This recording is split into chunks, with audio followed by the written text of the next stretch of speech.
Biasa dilakukan seperti itu. Nah, dalam Islam kita tidak mencari ketenangan.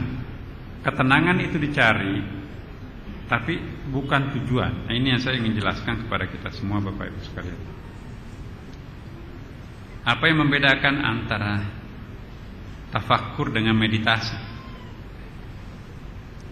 Kalau meditasi, ketenangan batin itu menjadi tujuan. Waduh, setelah melakukan meditasi, yoga dan lain sebagainya, tenang sekali batin ini. That's it. Setelah itu, ya kambuh lagi. Nah, kalau tafakkur, ketenangan itu bukan tujuan. So what, kalau kita sudah tenang, jadi itu batu loncatan untuk dekatkan diri terhadap Allah Subhanahu wa taala. Jadi the final goal kita itu adalah taqarrub ila Allah, dekat kepada Allah, bukan memperoleh ketenangan itu. Ketenangan itu gampang. Meditasi, kalau perlu meneguk ekstasi itu bisa juga tenang itu katanya gitu. Tapi ketenangan paripurna itu adalah ketenangan batin, diperoleh melalui riyadhah dan mujahadah, insyaallah. Terakhir, sifat-sifat tamak, rakus. Sifat tamak pun adalah salah satu penghambat bagi hamba yang ingin meninggalkan alam duniawi, jauh dari rahmat Allah. Terlalu rakus, Masya Allah, nggak mau dilepaskan. Sudah berumur sekian tahun, pulang jam 12 malam, lupa umurnya, lupa kesehatannya. Kenapa? Karena di situ ada tantangan, ada peluang. Orang yang seperti ini, ya, dia berikan sisa-sisa waktunya kepada Allah. Coba Bapak Ibu, pulang ngurus bisnis jam 11, jam 12 malam baru pulang. Khusyuk gak sholat isyanya? Enggak bakalan Bapak Ibu. Itu artinya memberikan sisa-sisa waktu, sisa-sisa energi terhadap Allah Subhanahu wa ta'ala. Energi positifnya itu habis untuk dipakai cari uang. Giliran dekat dengan beribadah kepada Allah, ya, inna ataina qul huwallah, Allah akbar, Allah akbar, Allah, assalamualaikum, assalamualaikum. Tapi masih lumayan. Ada yang enggak salat lagi lah. Ya. Jangan main-main terhadap salat Bapak Ibu. Meninggalkan satu salat, besok sudah 2 salat yang ditinggalkan. Ditinggalkan 2, lama kelamaan semua salat itu ditinggalkan. Sama juga dengan puasa Senin Kamis. Kalau sudah ketangkap puasa Senin Kamis itu jangan diompong-ompongin. Karena kalau itu sudah nanti terlanjur bolong, susah rutin lagi. Sama dengan salat. Nah ini dia, sebab sifat-sifat tamak itu akan menyulut api dengki dan iri, ingin menguasai milik orang lain dengan cara yang tidak benar. Nah, ini bisnis gelap, konglomerat gelap. Pinter merekayasa untuk membobol bank. Dia tahu caranya. Termasuk dia membobol banknya sendiri, kemudian dipilotkan, padahal dipindahkan kekayaannya ke luar negeri. Dikejar-kejar di Singapura sana.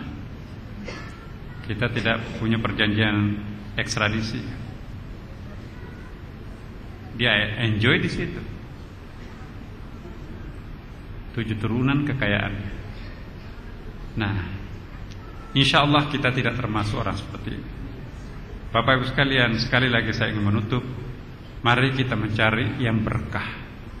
Sedikit tapi berkah, jauh lebih baik banyak tapi tidak berkah. terkejar-kejar, dikejar-kejar di dunia.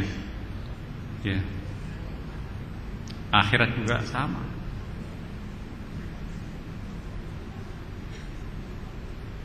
Jadi Bapak Ibu sekalian, tidak ada ketenangan kalau sudah berurusan dengan kejaksaan atau polisi. Itu jadi bulan-bulanan. Siapa lagi yang datang?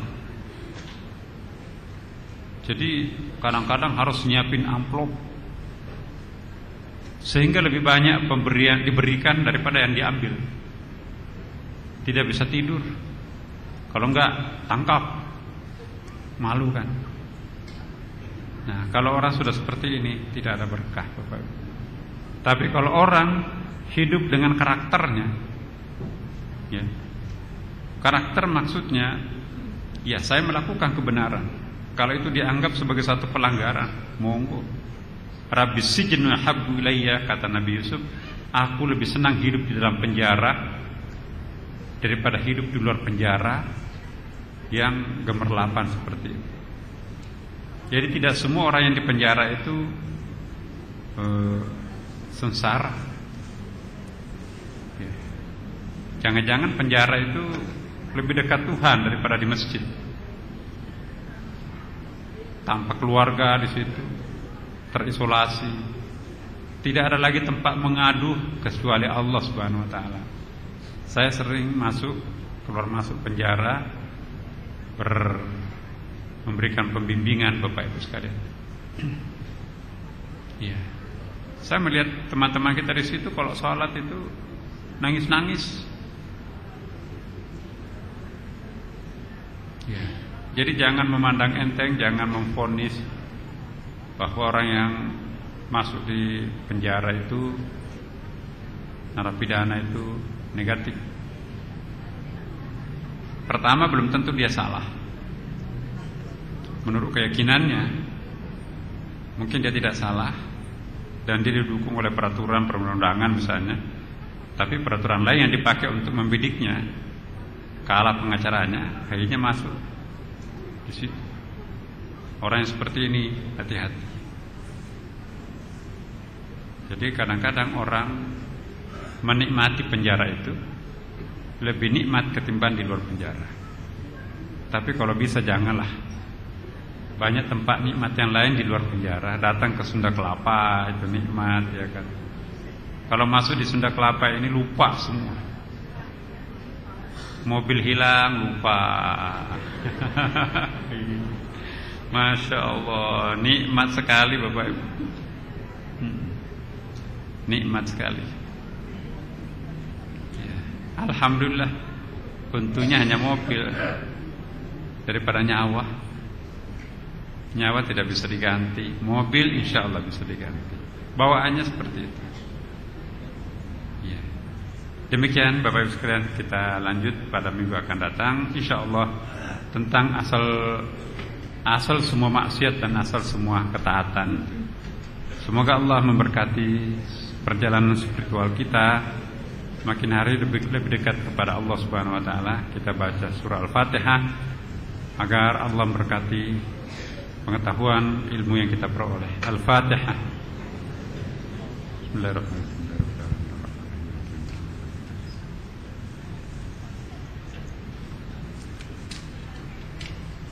Assalamualaikum.